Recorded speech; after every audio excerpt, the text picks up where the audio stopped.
Do you know what Cucina Povera is?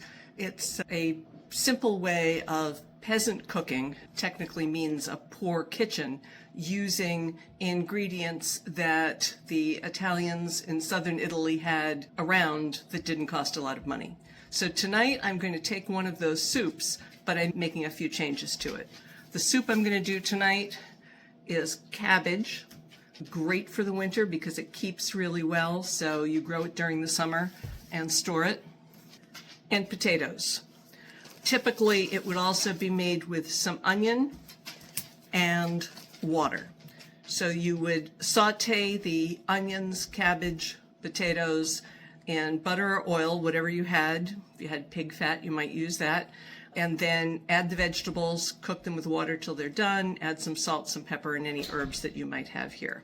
So my mother made it like that when I was growing up, but I'm doing a few changes today that I think improve the taste. Although if you don't have the money, then I would stick just with the basics for a great warming soup. What I have here is some spicy sausage.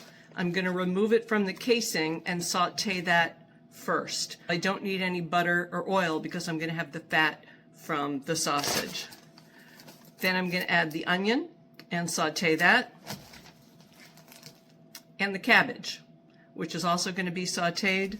I'm then going to chop up the potatoes. These are pretty big. It's a pound of potatoes.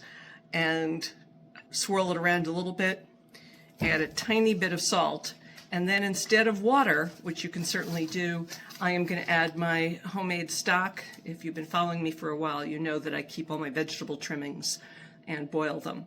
So I have 4 cups of stock here. I need 6 cups of liquid, so I'm going to mix this 4 cups of stock with 2 cups of water. And then at the end, I am going to take the finocchio, the fennel fronds, and chop those up and add them right at the end instead of parsley. This is definitely traditional for southern Italy, but you wouldn't be doing it in February because they wouldn't have the fresh fennel fronds, but since I have supermarkets, I do. Then I am also going to serve on the side some white beans. That's so my granddaughters can eat them or not eat them as they choose. I'm going to put them on the side. They want to mix it with the soup, that's fine. They want to eat them plain, that's fine. They want to ignore them, that's fine too. But if you have a can of beans and you put it in the soup, it adds some protein. So that is how I am going to make my cabbage and potato soup tonight.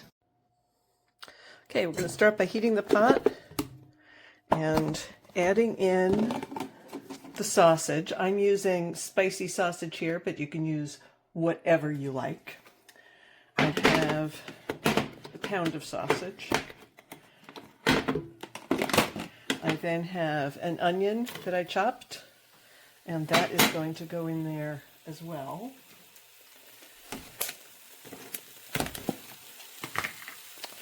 And then this is going to be half a head of cabbage. It's going to be 4 cups. And I am going to stir this all until the sausage is cooked and the onions and cabbage are soft.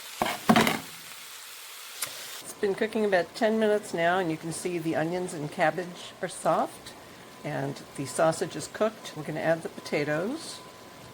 This is 1 pound of potatoes, and we're going to stir it for a couple of minutes before adding the stock. Now we're going to bring it to a boil and cook until the potatoes are tender. There you have it, cabbage and potato soup. Mangia bene.